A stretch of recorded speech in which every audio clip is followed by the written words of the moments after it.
Hi guys! Today I'm going to teach you how to make Sichuan boiled fish, Shui. Now it might sound simple, but it's actually one of my favorite dishes. And every time I go to a Sichuan restaurant, it is a must-get for me. It's basically soft fish boiled in a very spicy and fragrant broth with some chili oil on top. And as easy as it sounds, I want to make it seem easy to make for you guys, and that's going to be my goal. So, let's get started. First, here's the fish that we're going to be using. This is called basa or Shui. It's got many different names, but it's some sort of catfish. I think it's called shark catfish or something. When I typed it into Wikipedia, I have no clue, but it tastes really good. If you don't have access to this type of fish, which is already really cheap already, it's like $2.99 at most supermarkets, tilapia can also work, but tilapia tends to get a little bit flaky, doesn't hold up as well during the cooking process. So I do recommend this type of fish. So, just to teach you guys some technique about cutting this type of fish, I got mine from Walmart, and they already come in these little pre-sealed packs of the fillet. So I'm just going to cut open the pack.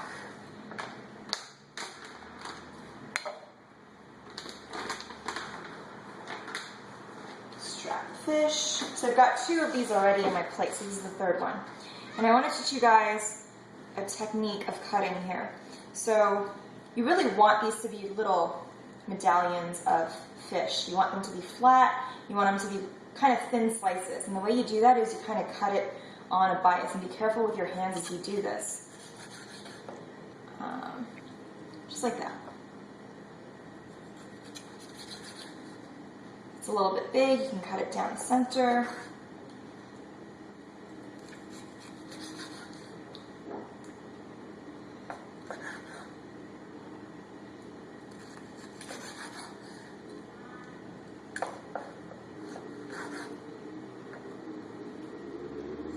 So what I like about this fish is that it's kind of gelatinous in texture, and when it goes into your mouth, it just really melts right in there. Okay, so we're done with cutting the fish. The next step is to sort of give it a very light marinade. The idea here is to get some flavor already infused into the fish. To do that, I'm going to add a little bit of salt, some freshly cracked black pepper,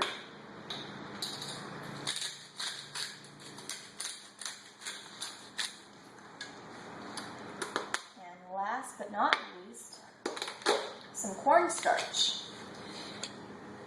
The cornstarch is going to be a little bit of a thickener, and it's going to, again, help the fish hold up a little bit better as it's boiled. So what you don't want is for the fish to really just fall apart.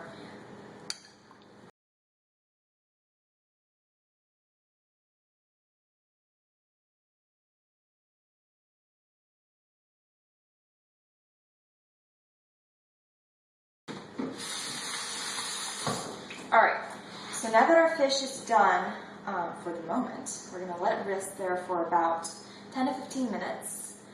It's not crucial that you have everything distributed homogeneously, but you don't want to have clumps of cornstarch in here. So really when you look at it, you shouldn't see clumps of cornstarch clinging on to your fish, because that's not going to get very tasty afterwards.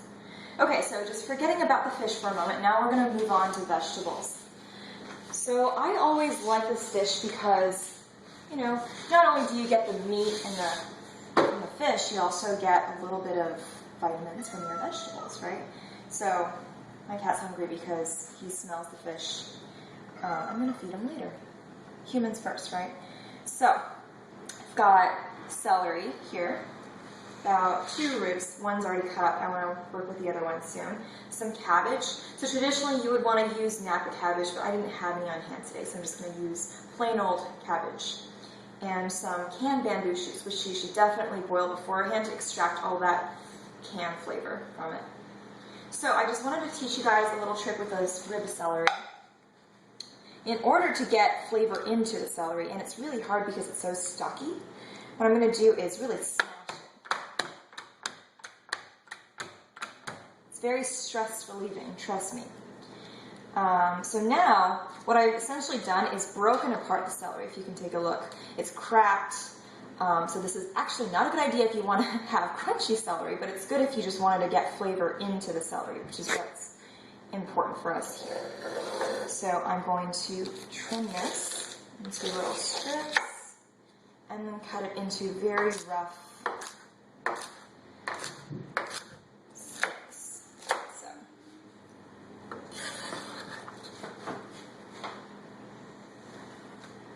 All right.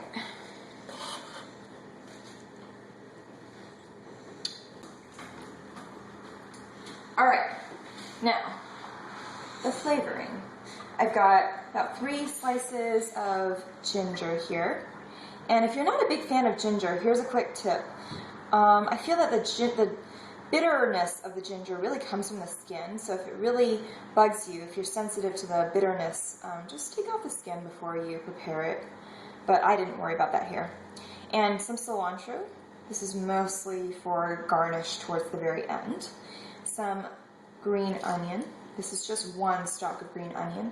And about 2 cloves of garlic that I've minced up. The garlic always goes a long way in terms of making the flavors wonderful. All right, so it's been about 15 minutes, so I'm going to start the cooking process. First things first is to put a little bit of oil into the pot. Just plain vegetable oil would be best.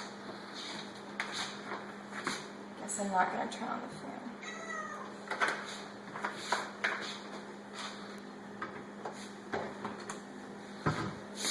I'm going to turn it on high and just let it heat up.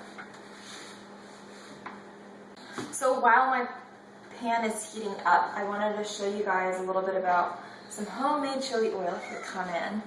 If only you could actually smell this. This is really, really good. I made it fresh yesterday.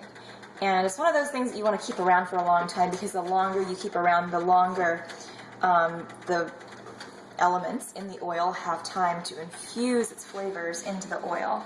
So what went in?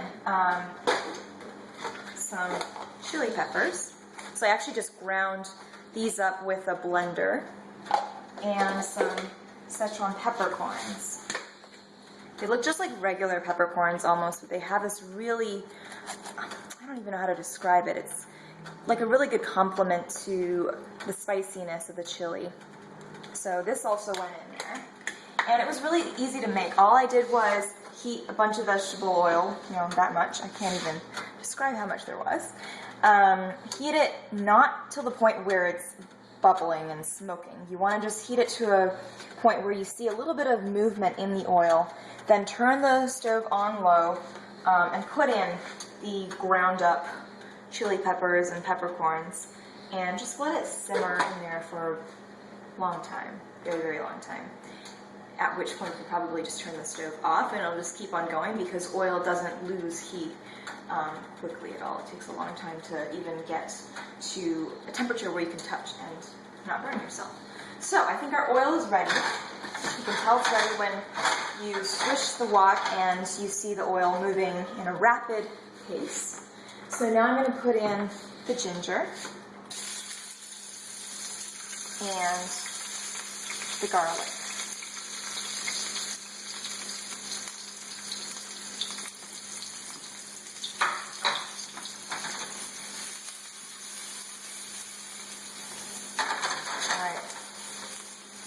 So as soon as it's starting to look a little brown, we should add some water to it.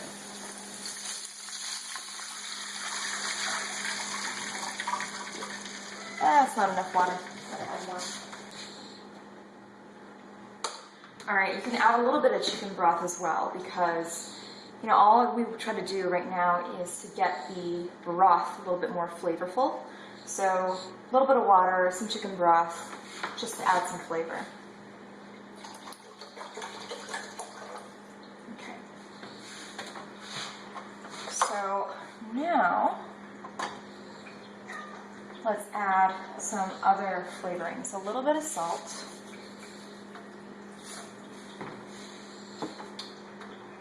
Some soy sauce. So this is light soy sauce, which is actually more sodium than the darker soy sauce. So I'm actually also going to add some darker soy sauce. You can tell that it's a little bit more viscous and it's just darker in color, and you only have to add a little bit to get your broth completely colored. So a lot of times this is used for flavoring, or sorry, for coloring, but also I do like to use it because it's got a little bit of a sweet taste to it. So in addition to making it wonderfully colored, pigmented, I also use it for the flavor. And now this is just some rice cooking wine. And this is always good to get rid of fishy flavors. So if you're cooking fish, this is always good to put in because it'll stir.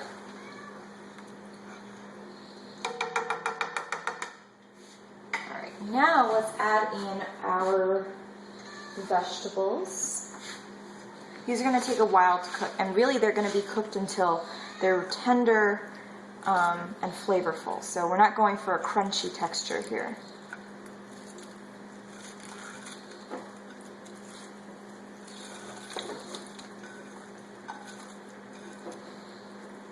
So now that our broth has really come to a boil, we should put in the fish.